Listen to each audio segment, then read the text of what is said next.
Assalamualaikum warahmatullahi wabarakatuh. Kembali lagi bersama kita di obrolan santai kita ya, di obrolan santai kita. Nah, saya Karina Gia Silvana dan saya nggak sendirian di sini, saya bersama teman saya.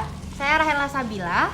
Nah, pada kesempatan kali ini kita bakal ngebahas diskusi santai tentang kriminologi nih teman-teman. Nah, teman-teman seperti teman-teman tahu kita nih kan kuliah di Fakultas Hukum. Nah, kita tuh pengen banget menambah pemahaman kita dan kita pengen banget, sorry ya guys. Nah, kita pengen banget nih guys, kita tuh pengen banget memberikan ilmu gitu ya, walaupun sedikit tapi bisa lah untuk pemahaman teman-teman gitu. Nah, pada kali ini tuh kita membahas tentang kriminologi. Apa sih kriminologi itu? Apa sih hubungan kriminologi dengan kejahatan? Terus apalagi sih? Yang pertama nih aku jelasin ya, ada 3 substansi yang akan kita bahas nih di sini, G. Oke. Yang pertama ada tinjauan singkat tentang kriminologi dan kejahatan. Jadi kriminologi itu apa dan apa sih hubungannya dengan kejahatan? Terus yang kedua kira-kira apa nih, G? Kalau yang kedua tuh mungkin kita bakal bahas tentang mazhab-mazhab ya, mazhab-mazhab dari kriminologi itu apa aja. Terus apa sih yang menyebabkan sebuah kejahatan itu terjadi atau penanggulangan dari kejahatan tuh apa sih yang bisa dilakukan. Terus tuh yang ketiga tuh kita juga bahas apa lagi sih? Kita bakal bahas apa sih teori-teori yang ada di kriminologi. Jadi banyak banget kan teorinya dan kita bakal semampu kita nih, kita bakal ngejelasin dan sejelas juga buat kalian semua yang nonton. Jangan lupa ya guys ditonton sampai akhir gitu ya. Jangan lupa like, comment, dan subscribe. Nah teman-teman, sebelum kita membahas lebih jauh nih teman-teman tentang hubungan kriminologi dan kejahatan, kita perlu tahu dulu nih apa sih definisi dari kriminologi itu. Nah kriminologi itu apa sih teman-teman? Nah kriminologi atau ilmu kejahatan ya teman-teman, sebagai disiplin ilmu sosial atau normatif disiplin yang mempelajari kejahatan dari segi sosial teman-teman. Nah kriminologi itu disebut sebagai ilmu yang mempelajari manusia dalam pertentangannya dengan norma-norma sosial tertentu teman-teman. Sehingga kriminologi juga disebut sebagai sosiologi penjahat. Nah, kriminologi itu berusaha untuk memperoleh pengetahuan dan pengertian mengenai gejala sosial di bidang kejahatan yang terjadi di dalam masyarakat, atau dengan kata lain ya teman-teman, mengapa sampai seseorang itu melakukan tindakan kejahatan itu. Nah, itu tuh sebab-sebab dari seseorang melakukan tindakan kejahatan. Nah, seperti itu teman-teman. Nah, kalau menurut Enrico Ferri, kriminologi itu berusaha untuk memecahkan kriminalitas dengan telaah positif dan fakta sosial, teman-teman. Kejahatan termasuk setiap perbuatan yang mengancam kolektif dan dari kelompok yang menimbulkan reaksi pembelaan masyarakat berdasarkan pertimbangannya sendiri, teman-teman. Nah, kriminologi itu mempelajari kejahatan sebagai fenomena sosial, sehingga sebagai perilaku kejahatan itu tidak terlepas dari interaksi sosial, teman-teman. Artinya kejahatan menarik perhatian karena pengaruh perbuatan tersebut yang dirasakan dalam hubungan antar manusia, teman-teman. Jadi adanya interaksi sosial antar masyarakat yang menimbulkan kejahatan itu menjadi menarik gitu teman-teman. Kayak misalnya dia bisa masuk media sosial, bisa jadi bahan gibahan di antara tetangga-tetangganya, mungkin seperti itu ya teman-teman. Andai kata nih misalnya seorang dinyatakan telah berbuat jahat nih teman-teman, nah dia tuh melakukan perbuatan jahatnya tuh terhadap dirinya sendiri. Misalnya dia mencuri barangnya sendiri, atau dia melakukan tindakan-tindakan yang dinikmati untuk dirinya sendiri. Misalnya dia mencuri babi hutan gitu, atau dia menganiaya babi. Itu kan bukan kejahatan yang menarik teman-teman. Kejahatan yang menarik untuk ditindaklanjuti dalam kriminologi. Nah itu tuh nggak termasuk gitu ya teman-teman. Itu tuh dianggap perilaku kejahatan yang tidak menarik perhatian gitu teman-teman. Nah kriminologi itu lebih mengutamakan tindakan preventif teman-teman. Nah oleh karena itu selalu mencari sebab-sebab timbulnya suatu kejahatan, baik di bidang ekonomi, sosial, budaya, baik hukum, ataupun ada juga dari faktor alamiah seseorang teman-teman. Nah dengan demikian itu tuh memberikan suatu breakthrough teman-teman yang tepat serta hasil yang memuaskan. Nah, kriminologi itu lebih banyak menyangkut masalah teori yang dapat mempengaruhi badan pembentuk undang-undang juga teman-teman, untuk menciptakan suatu undang-undang yang sesuai dengan rasa keadilan dari masyarakat gitu teman-teman. Juga mempengaruhi pula hakim di dalam menjatuhkan vonis terhadap terdakwa teman-teman. Nah, kriminologi itu cakupan kajiannya tuh nggak cuma kejahatan aja ya teman-teman, tapi tuh ada 4 ya. Di sini tuh ada orang yang melakukan kejahatan yang pertama, terus dia penyebab dia melakukan kejahatan tuh apa, terus cara mencegah tindakan kejahatan yang dia lakukan tuh seperti apa, terus cara menyembuhkan dia dari dia melakukan kejahatan tuh gimana gitu, cara menyembuhkan orang yang telah melakukan kejahatan seperti itu tuh gimana gitu. Nah itu tuh termasuk cakupan kajian dari kriminologi teman-teman. Nah, kalau dari definisi kriminologi itu sendiri, kriminologi itu berasal dari dua kata ya teman-teman. Kriminologi itu berasal dari dua kata, yaitu krimen dan logos. Nah, krimen itu yang artinya kejahatan dan logos itu artinya ilmu pengetahuan. Jadi kriminologi itu ilmu pengetahuan yang mempelajari tentang kejahatan teman-teman. Nah, istilah kriminologi itu digunakan oleh salah satu antropologi Prancis gitu. Nah, kriminologi itu dulunya bukan kriminologi namanya. Jadi dulu tuh namanya antropologi kriminal teman-teman. Tapi sejak diubah oleh salah satu antropologi Prancis yakni Toppinan ya teman-teman, dia berubah jadi kriminologi gitu teman-teman. Nah, kalau dari definisi kriminologi itu sendiri pasti banyaklah ahli-ahli yang mengemukakan pendapatnya atau pemahamannya tentang definisi dari kriminologi itu gitu.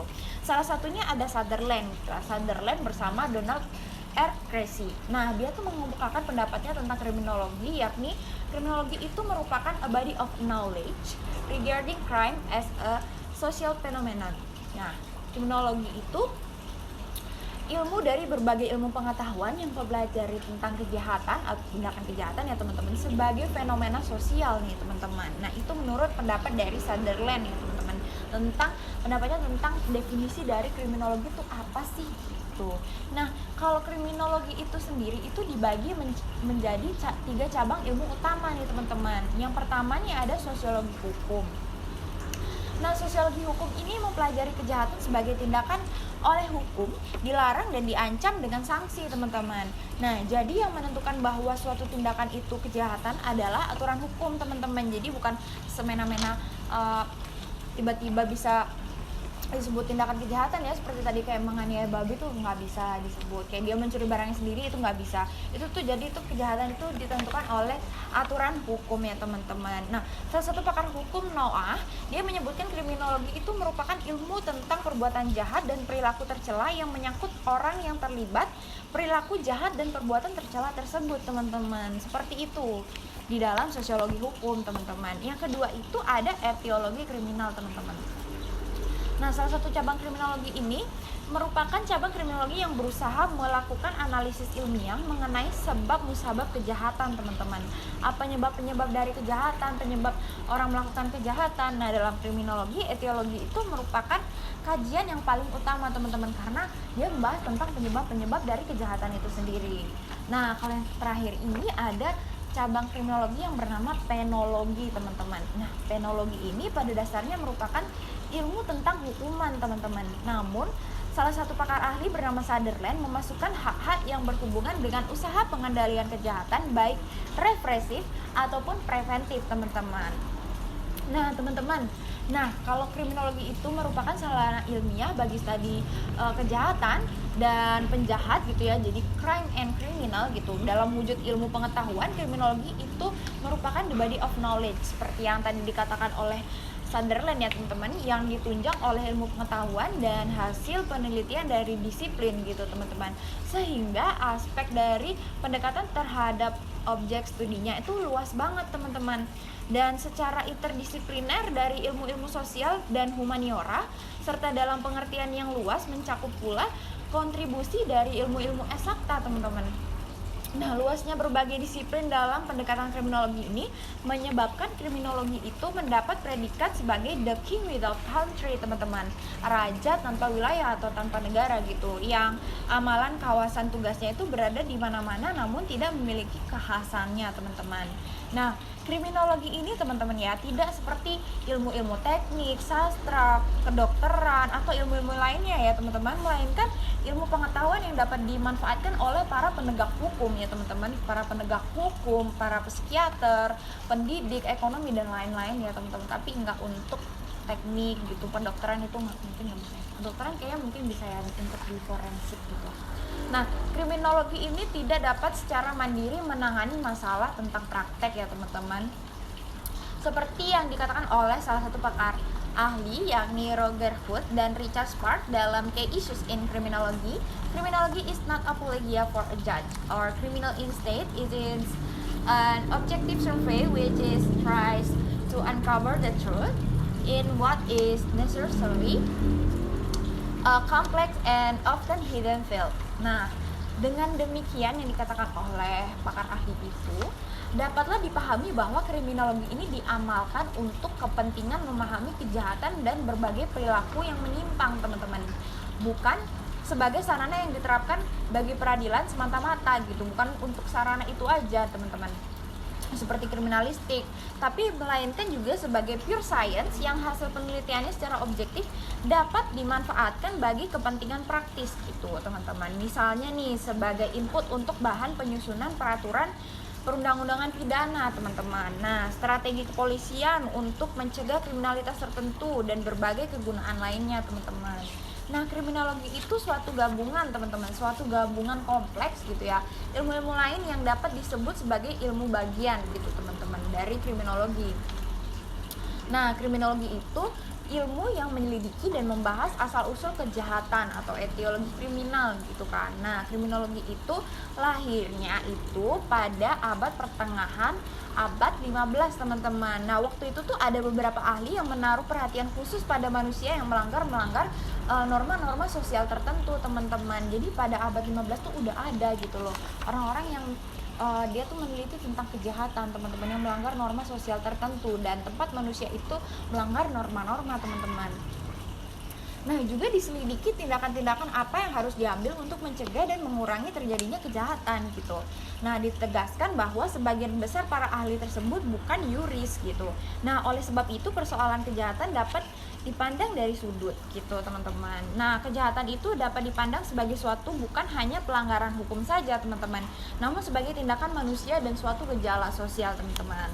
Nah, kayak kalau tadi kita udah bahas tentang definisi, kita lanjut nih, Sel, kita membahas tentang ruang lingkup kriminologi nih.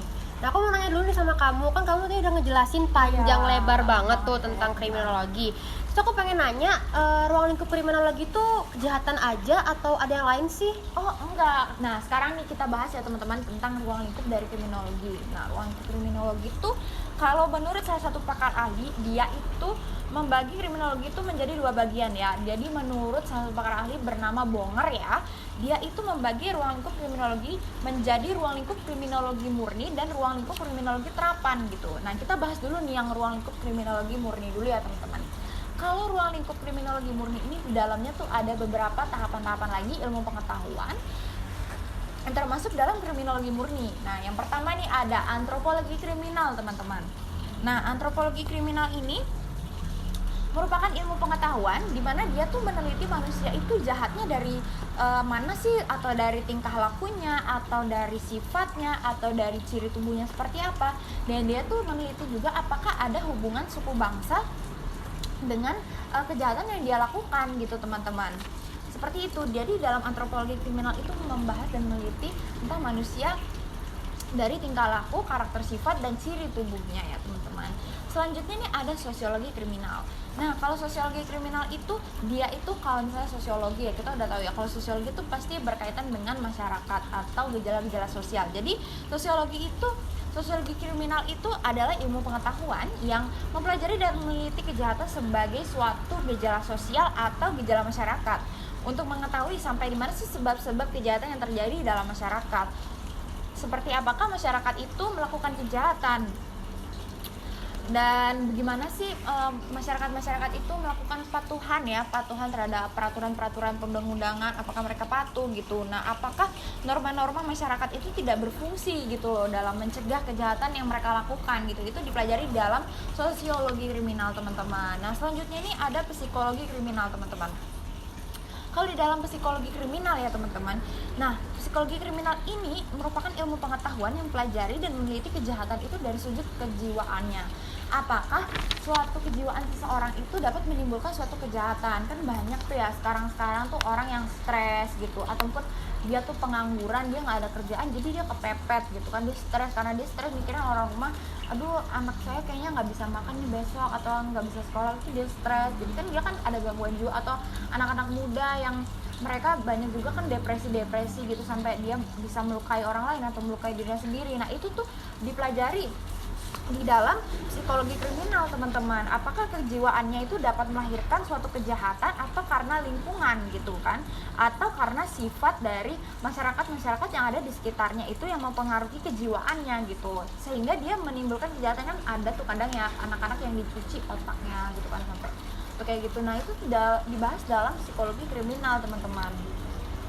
Nah selanjutnya ini ada psikopatologi dan neuropatologi kriminal teman-teman. Nah di dalam psikopatologi dan neuropatologi kriminal ini meneliti kejahatan dan penjahat, apakah dia tuh sakit jiwa atau sakit urat syaraf gitu. Apakah sakit jiwanya dia tuh atau sakit urat syarafnya dia itu menimbulkan suatu kejahatan gitu. Nah jadi nggak cuman penyakit sakit jiwa aja, tapi penyakit urat syaraf tuh bisa menimbulkan kejahatan juga loh teman-teman gitu. Dan itu tuh dibahas dalam psikopatologi dan neuropatologi kriminal teman-teman. Nah yang terakhir ini ada penologi teman-teman. Nah kalau di dalam penologi ini dia tuh meneliti kejahatan dari penjahat-penjahat yang udah diberi hukuman. Kayak misalnya napi nih, napi dia kan otomatis dia udah di penjara, dia udah menerima hukuman di dalam penjara. Nah apakah setelah dia menerima hukuman itu dia akan berubah menjadi orang baik, atau nambah dia melakukan kejahatan yang lebih berat lagi atau lebih besar lagi gitu. Apakah pemidaannya itu dikaitkan dengan latar belakang dan adanya keseimbangan antara pemidanaan dan kejahatan yang dilakukan teman-teman. Nah kalau tadi kita udah bahas tentang ruang lingkup kriminologi murni, kita lanjut bahas tentang ruang lingkup kriminologi terapan. Nah yang di dalam kriminologi terapan ini ada juga beberapa ilmu pengetahuan gitu kan. Yang pertama nih ada hygiene kriminal. Nah, tujuannya untuk mencegah terjadinya kejahatan. Nah, tujuan untuk mencegah terjadinya kejahatan ini dilakukan oleh pemerintah. Nah, teman-teman, dilakukan oleh pemerintah yaitu dengan cara apa? Dengan cara dia melakukan peraturan, menerapkan undang-undang secara konsisten, menerapkan sistem jaminan hidup kepada masyarakat gitu kan. Dan dia tuh pemerintah melakukan penerapan kesejahteraan gitu ya, kesejahteraan yang dilakukan semata-mata untuk mencegah timbulnya kejahatan. Nah seperti tadi yang kita bahas yaitu dengan mengurangi pengangguran, menambah lapangan pekerjaan, seperti itu teman-teman. Karena pengangguran tuh bahaya juga ya teman-teman, dia bisa melakukan kejahatan gitu karena pepet gitu kan mungkin. Nah kalau selanjutnya nih ada politik kriminal teman-teman. Nah kalau dalam politik kriminal ini pencurian dan penjambretan banyak dilakukan kan para pengangguran gitu kan.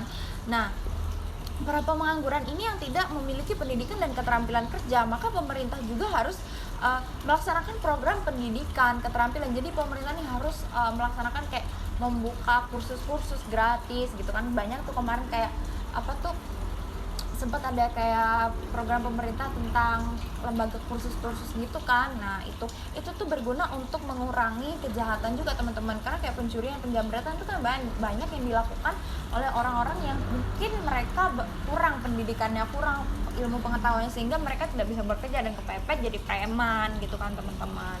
Nah pengemis serta pengamen dan PHK gitu kan, pegawai-pegawai yang udah dicabut dari kantornya gitu, yang banyak terjadi pada pemerintah dalam mewujudkan kesejahteraan warga dan rakyat gitu. Apakah program-program pemerintah ini dapat menimbulkan kejahatan atau tidak nih teman-teman? Nah itu dibahas dalam politik kriminal teman-teman. Selanjutnya ini ada kriminalistik ya, yang terakhir di dalam objek kajian terapan kriminologi terapan. Nah kriminalistik ini itu dia tuh membahas tentang penyelidikan teknik kejahatan dan penangkapan pelaku kejahatan teman-teman. Untuk mengungkap kejahatan gitu, menerapkan teknik pengusulan dan penyelidikan secara saintifik gitu.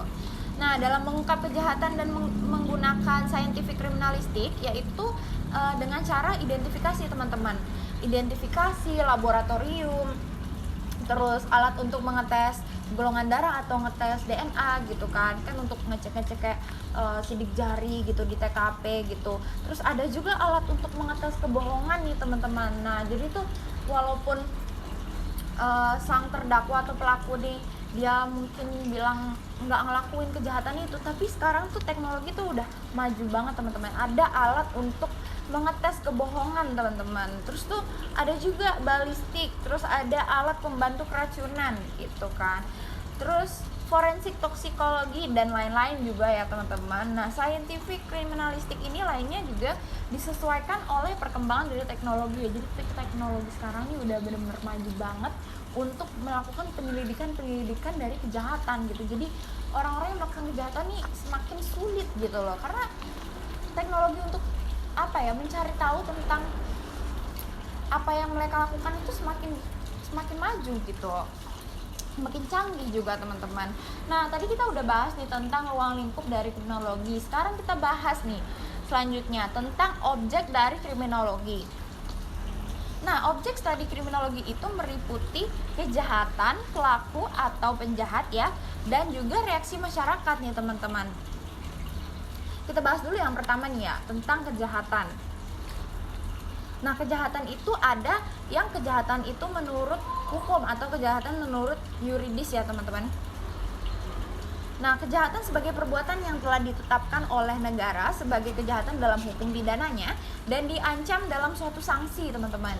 Nah, dengan mempelajari dan meneliti perbuatan-perbuatan yang oleh undang-undang dinyatakan sebagai kejahatan atau tindak pidana, kejahatan adalah delik hukum, ref delicten ya teman-teman, yaitu perbuatan-perbuatan yang meskipun tidak ditentukan dalam undang-undang sebagai peristiwa pidana, tetapi dirasakan sebagai perbuatan yang bertentangan dengan tata hukum teman-teman. Setiap orang yang melakukan kejahatan ya teman-teman, setiap orang yang melakukan kejahatan tuh pastilah akan diberikan sanksi pidana ya teman-teman, yang telah diatur dalam KUHP gitu, yang telah diatur oleh aturan hukum gitu. Salah satunya KUHP yang dinyatakan dalam sebagai kejahatan gitu.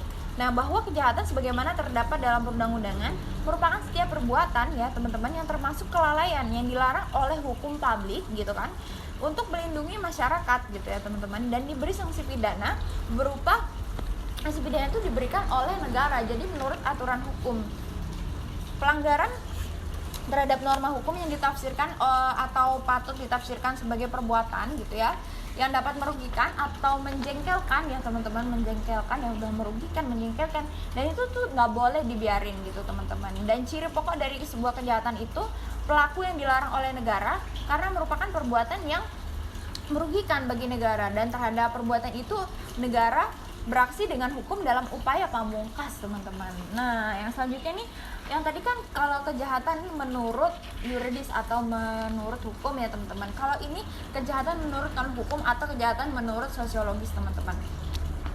Nah, kalau kejahatan menurut sosiologis, kejahatan itu dalam sosiologis itu meliputi segala tingkah laku manusia teman-teman. Nah, sosiologis kan pasti membahas tentang gejala sosial, pokoknya apa deh yang tentang sosial gitu. Nah ini meliputi tentang tingkah laku manusia. Nah, walaupun ya teman-teman tidak atau bukan ditentukan dalam undang-undang, karena pada hakikatnya itu warga masyarakat dapat merasakan dan menafsirkan bahwa perbuatan tersebut menyerang dan merugikan masyarakat, yaitu ya kejahatan itu ya. Nah, kejahatan itu merupakan suatu perilaku manusia yang diciptakan oleh masyarakat itu sendiri teman-teman. Walaupun masyarakat memiliki berbagai macam perilaku yang berbeda-beda, akan tetapi memiliki pola yang sama. Jadi kejahatan itu memiliki pola yang sama gitu teman-teman. Gejala kejahatan terjadi dalam proses interaksi antara bagian-bagian dalam masyarakat gitu teman-teman, yang mempunyai kewenangan untuk melakukan perumusan tentang kejahatan, dan kelompok-kelompok masyarakat mana gitu ya teman-teman yang memang melakukan kejahatan gitu teman-teman. Kejahatan atau tindak pidana itu tidak semata-mata dipengaruhi oleh besar kecilnya kerugian gitu ya teman-teman yang ditimbulkan oleh penjahat itu ya, atau karena bersifat amoral, melainkan lebih mempengaruhi tentang kepentingan pribadi atau kelompoknya gitu, sehingga perbuatan-perbuatan tersebut merugikan kepentingan masyarakat luas, baik kerugian materi maupun kerugian bahaya jiwa dan kesehatan manusia teman-teman, walaupun tidak diatur dalam undang-undang pidana nih teman-teman. Nah teman-teman, kalau tadi kita udah membahas tentang kejahatan ya teman-teman, tentang kejahatan itu sendiri, sekarang kita lanjut nih bahas tentang pelaku atau penjahat itu sendiri teman-teman. Nah, pelaku atau penjahat itu sendiri merupakan para pelanggar hukum ya teman-teman, para pelanggar hukum pidana, dan telah diutus oleh pengadilan atas pelanggarannya dalam hukum pidana teman-teman, atau yang lebih dikenal dengan istilah narapidana teman-teman. Seperti yang kita tahu ya teman-teman, pastilah udah tahu ya, narapidana itu orang-orang yang dihukum gitu kan, orang-orang yang udah melakukan tindakan kejahatan ya teman-teman. Nah, para pelaku kejahatan ini biasanya dikarenakan bukan karena pembawaan ya teman-teman, tetapi karena kecenderungan juga ya teman-teman, kelemahan juga. Nah, hawa nafsu itu juga menjadi suatu penyebab gitu loh seorang melakukan kejahatan. Terus karena kehormatan dan karena keyakinan gitu teman-teman. Nah, dalam mencari sebab-sebab kejahatan teman-teman, kriminologi positif dengan asumsi dasar bahwa penjahat berbeda dengan bukan penjahat teman-teman. Nah, perbedaan ini mana ada aspek biologi, psikologi maupun sosiokultural teman-teman. Nah, oleh karena itu dalam mencari sebab-sebab kejahatan itu dilakukan terhadap narapidana atau bekas dari narapidana dengan cara mencarinya pada ciri-ciri biologisnya teman-teman. Nah, dan aspek kultural, determinis kultural teman-teman. Nah, jadi dalam mempelajari tentang suatu narapidana itu mencari ciri-cirinya tuh dalam determinis biologi atau aspek biologinya, dalam ciri-ciri biologinya, dan juga dengan aspek kulturalnya teman-teman atau determinis kulturalnya teman-teman. Nah, keberatan utama terhadap kriminologi positif ini bukan saja asumsi dasar tersebut tidak pernah terbukti gitu, akan tetapi juga kejahatan, karena kejahatan itu konstruksi sosial teman-teman. Nah, kalau tadi kita udah bahas tentang kejahatannya sama pelaku atau penjahatnya teman-teman, sekarang kita lanjut nih terhadap reaksi masyarakat terhadap penjahat atau pelaku dan korban kejahatan teman-teman. Nah, dalam hal ini mempelajari dan meneliti serta membahas pandangan serta tanggapan masyarakat terhadap perbuatan-perbuatan atau gejala yang timbul di masyarakat gitu kan, yang dipandang sebagai merugikan atau membahayakan masyarakat luas. Nah, tetapi undang-undang belum sama sekali mengaturnya teman-teman. Nah, berdasarkan studi ini bisa menghasilkan apa yang disebut sebagai kriminalisasi teman-teman, dekriminalisasi atau depenalisasi teman-teman. Nah, dalam pengertian yuridis teman-teman, membatasi kejahatan sebagai perbuatan yang telah ditetapkan oleh negara sebagai kejahatan dalam hukum pidana dan diancam dengan suatu penetapan dalam hukum pidana itu gitu teman-teman. Nah, hal itu tuh merupakan suatu reaksi negatif dari masyarakat atas suatu kejahatan yang diwakili oleh para pembentuk undang-undang teman-teman. Nah, kalau kamu sendiri Sel, kamu pernah nggak sih kena tindakan kejahatan dari orang gitu? Sering banget. Contohnya apa sih Sel gitu? Yang pernah kamu alami sendiri tuh apa sih misalnya nih ya yang terjadi di lingkungan kita nih kayak mahasiswa gitu, apa nih? Kalau kamu pernah nggak gitu kayak apa gitu atau apa gitu, kecolongan gitu, dimaling gitu? Oh, kalau dimaling sering banget sih, tapi itu biasanya perusahaan, uang kayak di perusahaan. Tapi kalau kayak di lingkup mahasiswa belum pernah sih, kayak sampai kejahatan yang gimana gitu. Cuman kalau di masyarakat aku sering banget sih ngalamin, bukan aku sih, cuman sering lihat orang tua ngalamin hal-hal yang serupa kayak gitu, yang ditipu gitu ya, ditipu pernah, di kemalingan pernah. Itu parah banget sih ya kalau ditipu tuh ya, karena gitu. itu tuh merugikan, udah merugikan dia sendiri kan ya, melakukan itu kan sebenarnya merugikan dia sendiri, terus merugikan orang lain dan orang banyak juga sebenarnya kayak dalam gitu. itu ya perusahaan itu juga ya. Nah itu tuh ngeri banget loh teman-teman, dan itu tuh bisa bikin orang stres, yang stres juga. Aduh, itu tuh ngeri banget teman-teman. Nah, maka dari itu penjara itu diadakan untuk memberikan jaminan keamanan kepada rakyat banyak nih Sel, agar terhindar dari gangguan kejahatan. Jadi pengadaan lembaga penjaraan itu merupakan respon dinamis dari rakyat untuk menjamin keselamatan diri gitu. Nah, dengan begitu penjara itu merupakan tempat penyimpanan penjahat-penjahat ulung agar rakyat itu tidak terganggu lagi gitu. Ada tindakan preventif agar penjahat-penjahat itu tidak merajalela. Jadi orang-orang yang udah nipu orang tua kamu tuh emang harus dipenjarain banget ya.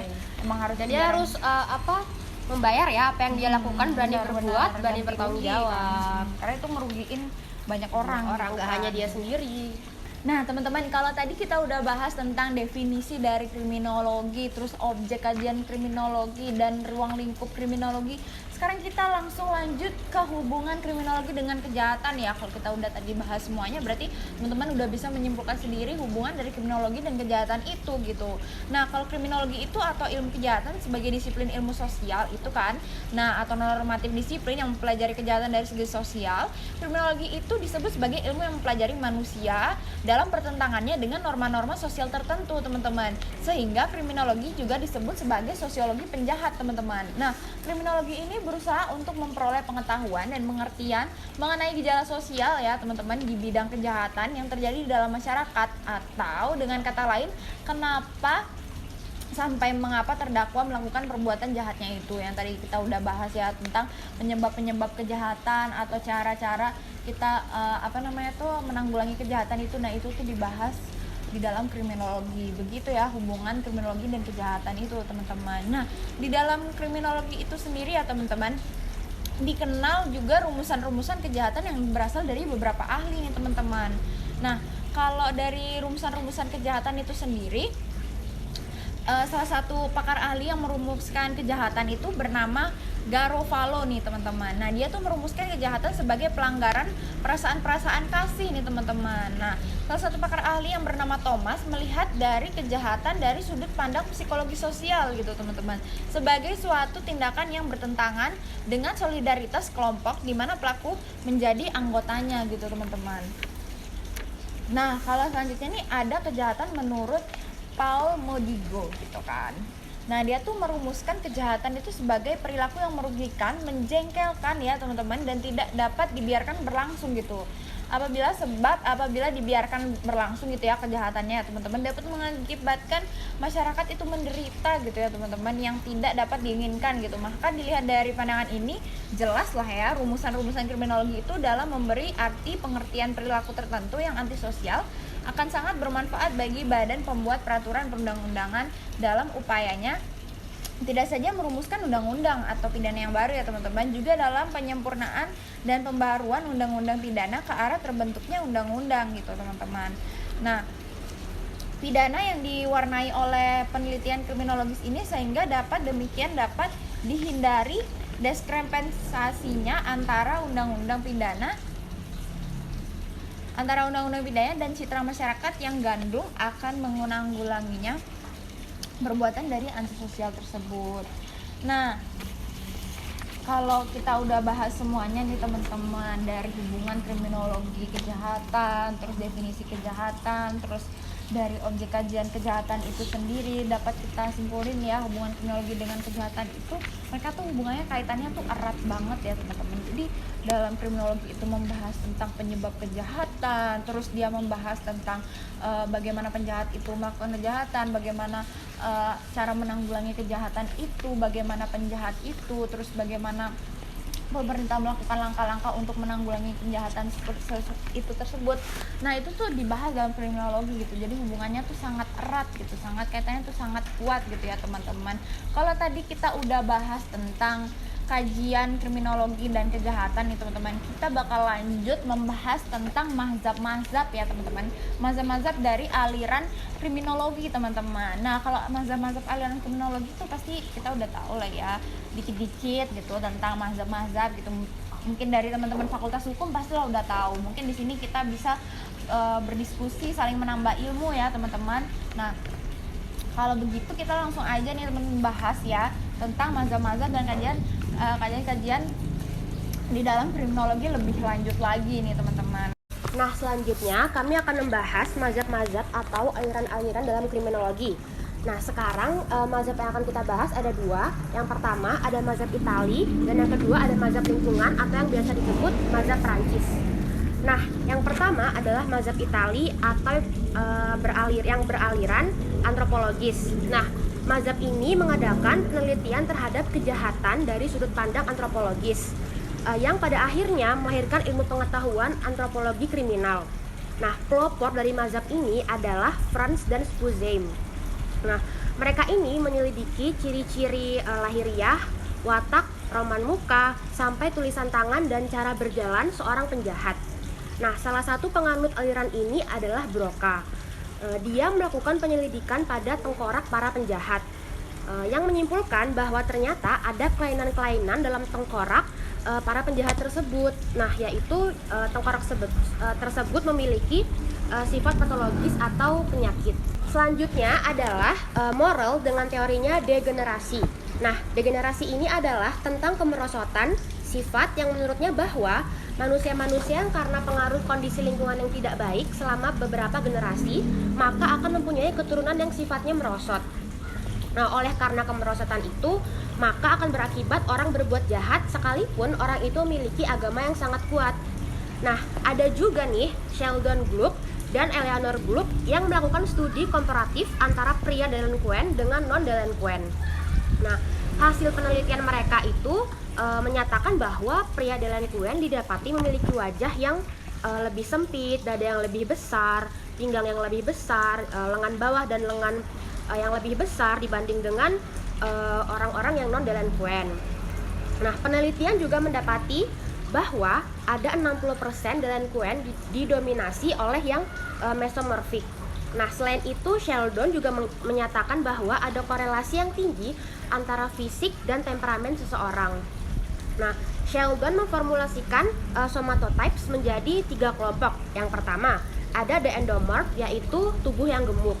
Yang kedua, ada the mesomorph, yaitu tubuh yang berotot dan memiliki tubuh yang sangat atletis. Yang terakhir, ada the ectomorph, yang memiliki badan yang tinggi, kurus, dan memiliki fisik yang sangat rapuh. Nah, menurut Sheldon, orang-orang yang didominasi sifat bawaan mesomorph atau badan yang berotot dan bertubuh atletis cenderung lebih dari orang lainnya untuk terlibat dalam suatu perilaku yang ilegal atau melakukan suatu kejahatan. Nah, dengan mengandalkan pada pengujian fisik dan psikologis, Sheldon menghasilkan suatu indeks delinkuensi yang dapat digunakan untuk memberi profil dari tiap problem pria secara mudah dan cepat. Nah, tokoh yang terkenal dalam aliran ini adalah Cesare Lombroso. Nah, Cesare Lombroso ini, sebelum kita membahas lebih lanjut, dia ini adalah seorang dokter di rumah penjara di Italia dan guru besar dalam bidang ilmu kedokteran. Nah, selain di ilmu kedokteran, dia juga berada di bidang kehakiman dan penyakit jiwa adalah keahlian spesifiknya.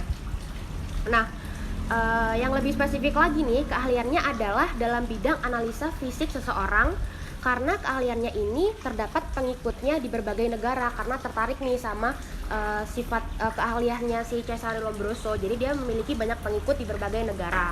Nah, contohnya nih orang-orang yang suka sama dia itu adalah Enrico Ferri di Roma, Box Ellis di Inggris, dan Winkler di Nederland, dan Kula di Jerman.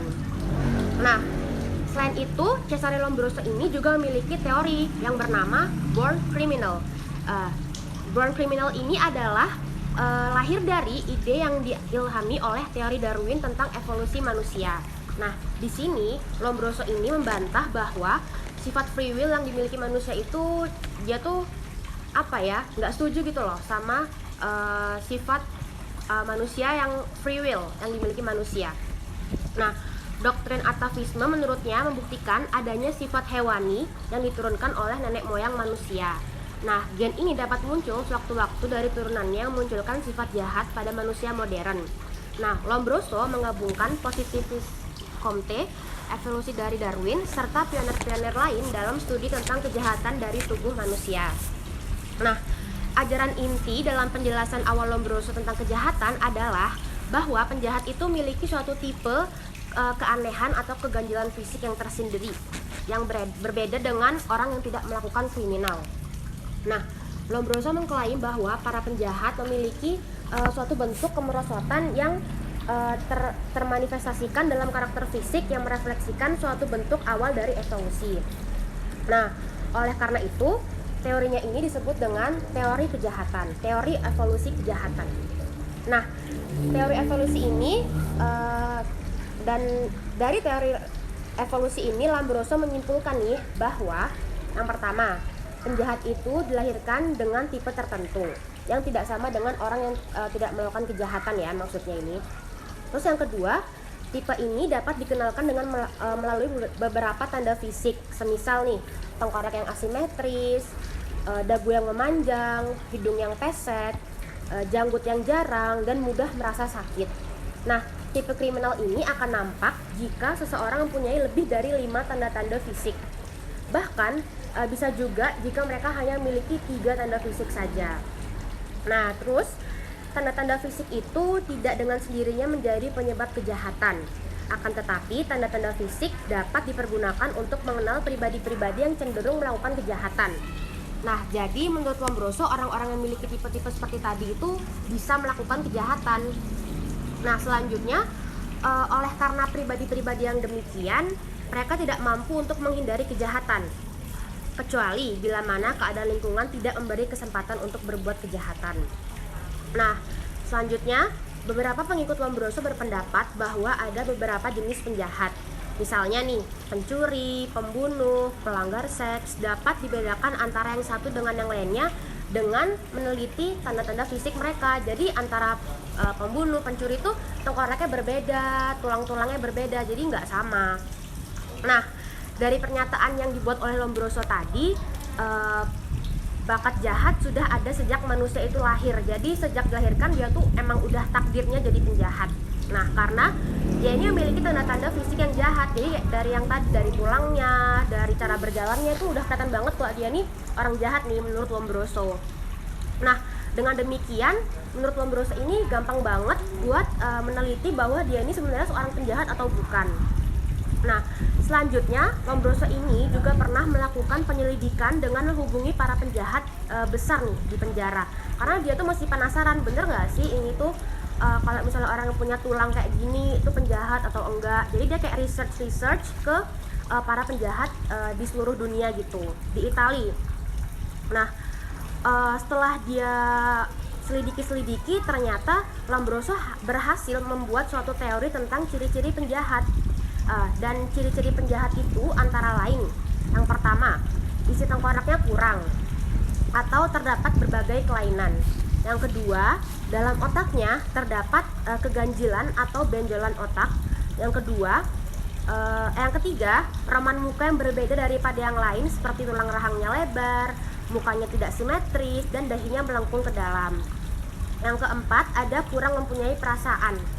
Yang terakhir ada suka pada tato dan suka mabuk-mabukan. Itu tipe-tipe penjahat, ciri-ciri penjahat menurut Lombroso.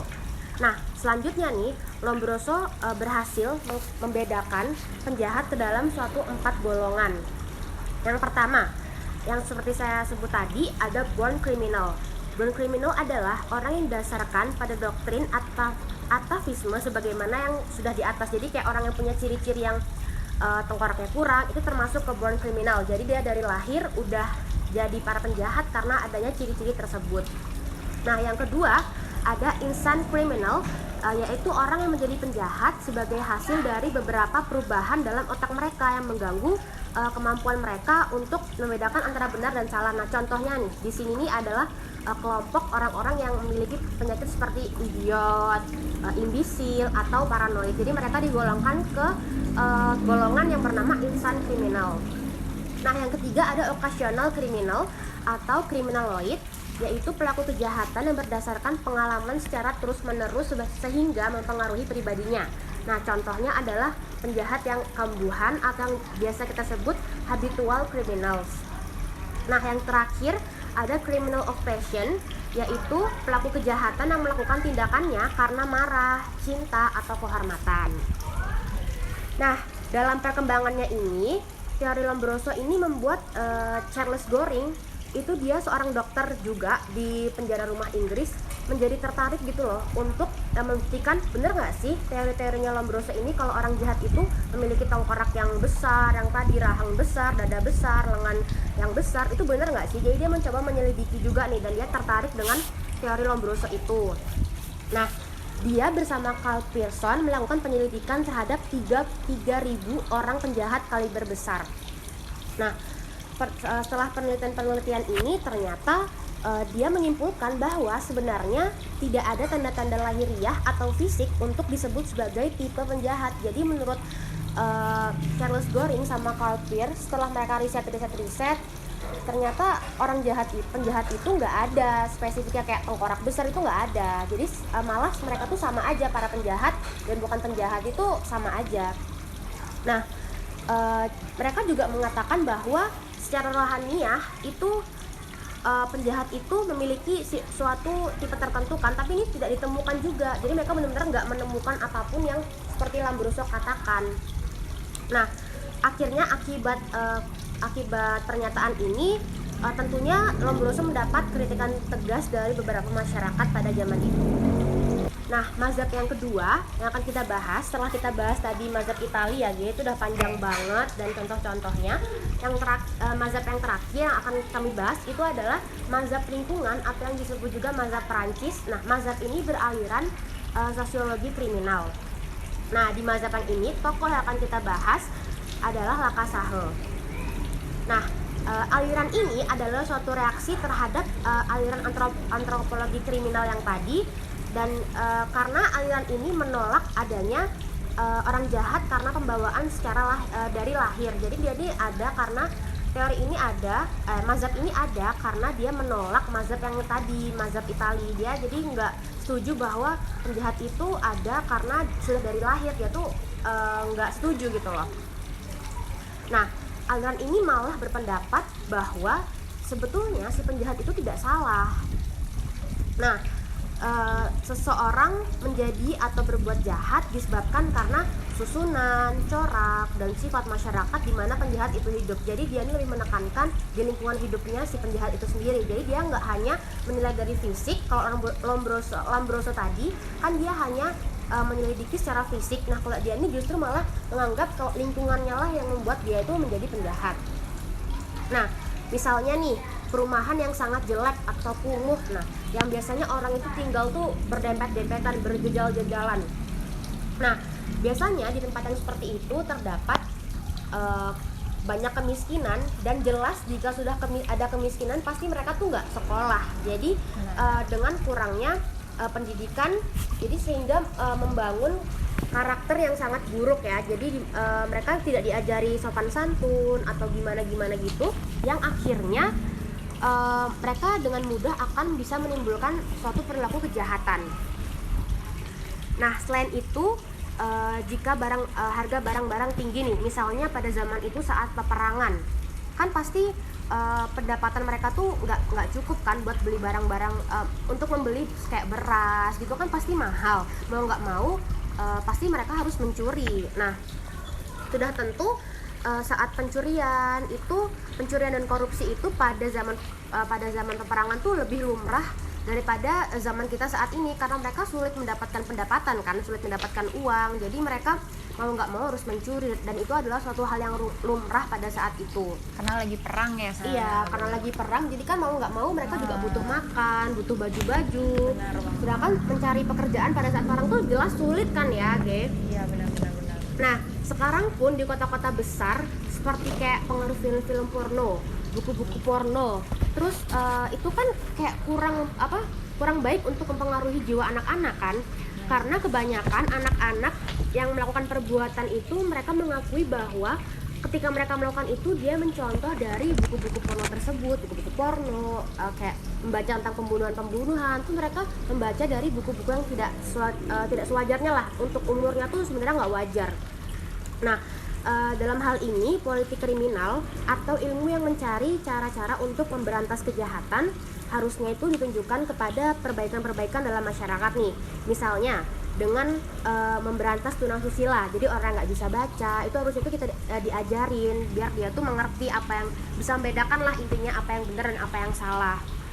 Terus sebaiknya juga melakukan sensor film, sensor buku-buku porno dan yang lain-lain lah.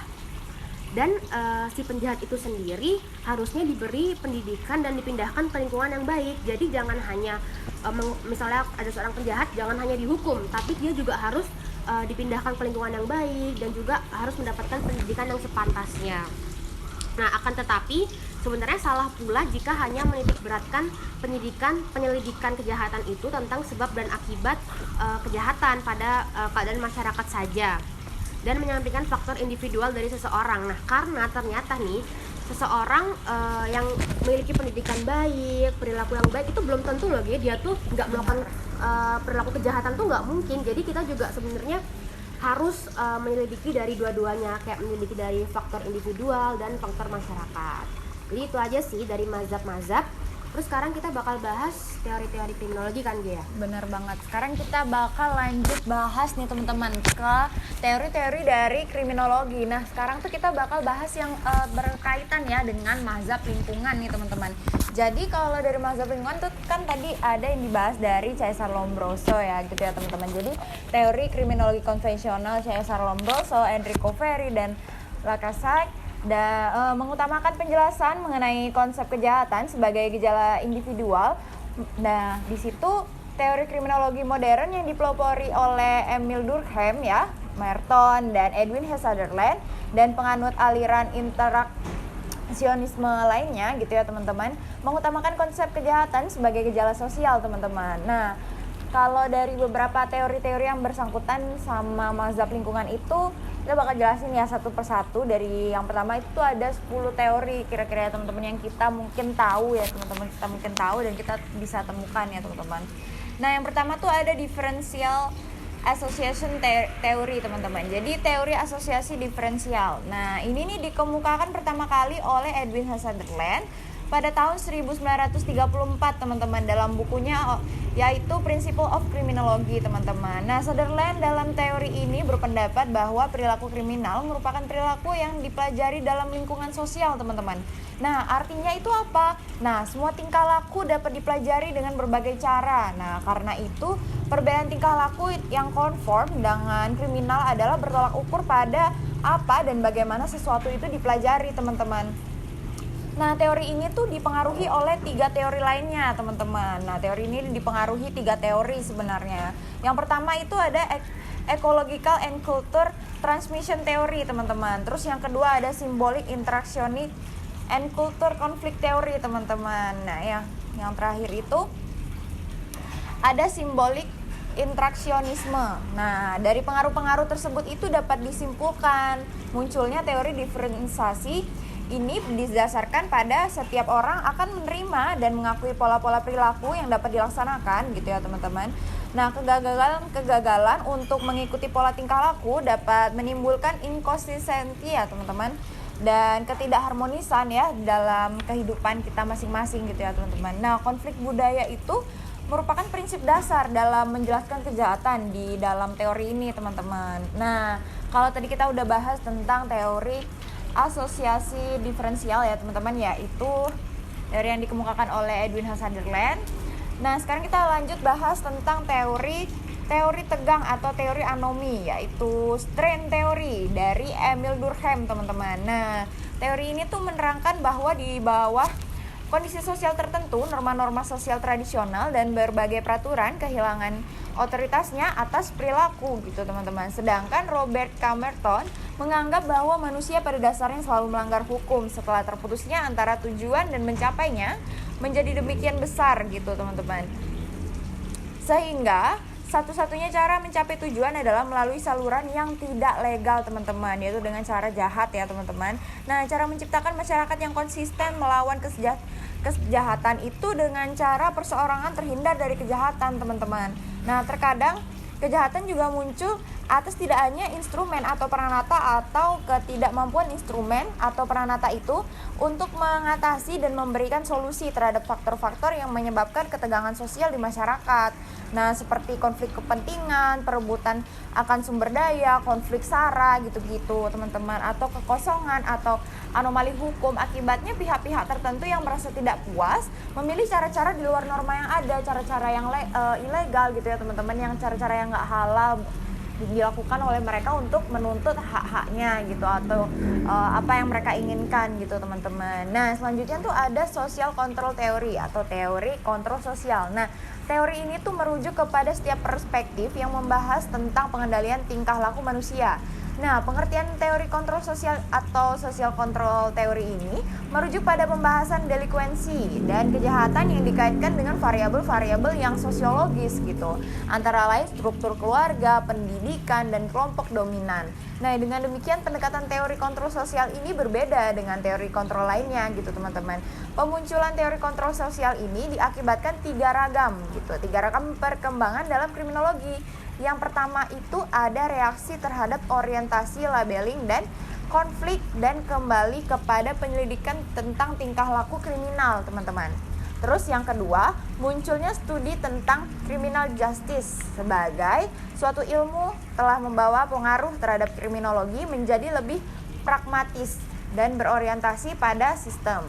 Nah, yang ketiga ini teori kontroversial telah dikaitkan dengan suatu riset, teknik riset gitu ya teman-teman, teknik riset yang baru gitu ya teman-teman, khususnya bagi tingkah laku anak remaja gitu ya, yakni self-support survey gitu teman-teman. Nah, yang keempat itu selanjutnya itu ada subkultur teori, yang pada dasarnya teori subkultur ini membahas dan menjelaskan bentuk kenakalan remaja serta perkembangan berbagai tipe geng-geng yang ada di remaja gitu ya teman-teman. Jadi kan remaja zaman sekarang tuh nggak lengkap rasanya kalau misalnya mereka tuh nggak geng-gengan teman-teman. Pastilah teman-teman juga punya geng ya, nggak mungkin nggak punya, pasti punya. Nah, sehingga kenakalan itu adalah problem kelas bawah serta geng itu adalah bentuk paling nyata dari pelanggaran tersebut nih teman-teman. Nah, teori subkultur ini sebenarnya dipengaruhi oleh kondisi intelektual heritage gitu ya teman-teman. Aliran Chicago, konsep anomi Robert Camerton dan Salomon Kobrin yang melakukan pengujian ya terhadap hubungan antara geng jalanan ya dengan laki-laki yang berasal dari komunitas kelas bawah atau lower class gitu ya teman-teman, dari teori subkultur gitu ya. Nah, yang selanjutnya ini ada psikoanalitik teori, yaitu teori psikoanalisis, yakni tentang kriminalitas yang menghubungkan delikuen dan perilaku kriminal ya dengan hati nurani konsekuen gitu ya, yang begitu menguasai sehingga menimbulkan rasa bersalah teman-teman, atau begitu lemah sehingga tidak dapat mengontrol dorongan si individu bagi suatu kebutuhan yang harus segera dipenuhi teman-teman. Dari teori psikoanalisis itu membahas hal tersebut gitu teman-teman. Nah, kalau tadi saya udah membahas tentang 5 teori yang berkaitan dengan mazhab lingkungan, sekarang Rahel bakal bahas teori selanjutnya sampai ke 10 teori itu dibahas ya. Silakan Kak Rahel. Nah, teori yang selanjutnya ada social learning theory atau teori pembelajaran sosial. Nah, teori ini berasumsi bahwa perilaku manusia atau perilaku seseorang dipengaruhi oleh pengalaman belajar, pengalaman kemasyarakatan, disertai nilai-nilai dan pengharapannya dalam hidup bermasyarakat. Jadi teori ini lebih ke kayak pengalaman belajarnya dia, tentang kehidupan di masyarakatnya seseorang itu selama dia hidup. Nah, yang selanjutnya, yang ketujuh ada opportunity theory atau teori kesempatan. Nah, teori ini itu dari Richard Cloward dan Lloyd Ochlin. Nah, teori ini menyatakan bahwa munculnya kejahatan dan bentuk-bentuk perilakunya tergantung pada kesempatan, baik kesempatan patuh norma maupun kesempatan penyimpangan norma. Nah, yang kedelapan ada pathological stimulation seeking atau teori rangsangan patologis. Nah, teori ini dari Herbert Quay, yaitu kriminalitas yang merupakan manifestasi dari banyak sekali kebutuhan bagi peningkatan-peningkatan atau perubahan-perubahan dalam pola stimulasi pelaku kejahatan itu sendiri. Nah, yang kesembilan ada labeling teori atau teori pemberian nama. Nah, teori ini lahir pada tahun 1960-an. Nah, pendekatan teori labeling dapat dibedakan dalam 2 bagian. Yang pertama, ada persoalan tentang bagaimana sih dan mengapa seseorang memperoleh cap atau label. Nah, yang kedua, efek labeling terhadap penyimpangan tingkah laku berikutnya. Nah, konflik yang terakhir ada teori yang terakhir. Maaf ya, maksudnya teori yang terakhir adalah terakhir kita bahas nih teman-teman. Ya, ini terakhir nih. Konflik teori atau teori-teori konflik. Nah, teori ini muncul tidak lama setelah teori label muncul nih. Nah, teori ini lebih menekankan pada pola kejahatan yang ada dan mencoba untuk memeriksa atau meneliti pembentukan hukum dan penerapan hukum pidana. Nah, teori konflik pada hakikatnya merupakan cabang dari teori label. Ada beberapa bentuk teori konflik yang mendasar pada suatu asumsi bahwa konflik merupakan keadaan yang alamiah yang ada dalam masyarakat. Nah, bentuk teori ini terbagi atas 2 bagian, yaitu konflik konservatif dan radikal konflik. Nah, itu konflik-konflik teori-teori yang berkaitan, teori-teori di dalam kriminologi yang berkaitan dengan mazhab lingkungan gitu teman-teman. Itu ada 10, dan kita udah bahas semuanya. Kita tadi udah bahas yang pertama tuh ada hubungan kriminologi dengan kejahatan, terus mazhab-mazhab, terus teori-teori ya teman-teman. Nah, jadi kriminologi itu ilmunya tuh bukan membahas tentang kejahatan aja teman-teman, tapi bagaimana luas banget kan. Bagaimana menyelidiki kejahatan itu, bagaimana ciri-ciri penjahat, pokoknya yang bahas banyak banget teman-teman. Jadi kalian nggak bakal boring banget sebagai mahasiswa Fakultas Hukum untuk mempelajari tentang kriminologi. Ternyata seru ya bahas ini. Bener banget, ternyata seru banget ya. Ternyata yang kita kira serem itu nggak seserem itu gitu. Ternyata malah menguji adrenalin kita gitu supaya semakin ingin tahu gitu tentang hal-hal yang ada di sekitar kita. Jadi tentang reaksi masyarakat itu juga ada loh di dalam kriminologi. Nah, mungkin begitu ya teman-teman hal-hal yang bisa kita sampaikan tentang pemahaman kita di dalam kriminologi ini gitu. Semoga bermanfaat bagi kalian semua. Dan mungkin kedepannya kita akan tingkatkan lagi supaya kita bisa lebih paham ya. Maaf juga banyak salah kan, kita banyak ngomongnya salah, pengucapan atau kurang jelas. Kita banyak salah. Karena kita juga masih belajar kan. Benar teman-teman, soalnya kita di sini juga sharing ilmu. Kalau masalah dikasih tahu. Boleh teman-teman, kita bisa kapan-kapan pun kita bisa sharing, kita bisa tanya jawab, question and answer gitu kan ya. Teman-teman, mungkin itu aja teman-teman yang bisa kita sampaikan pada kali ini. Sampai bertemu lagi ya sobat teman-teman. Salam hukum, bye.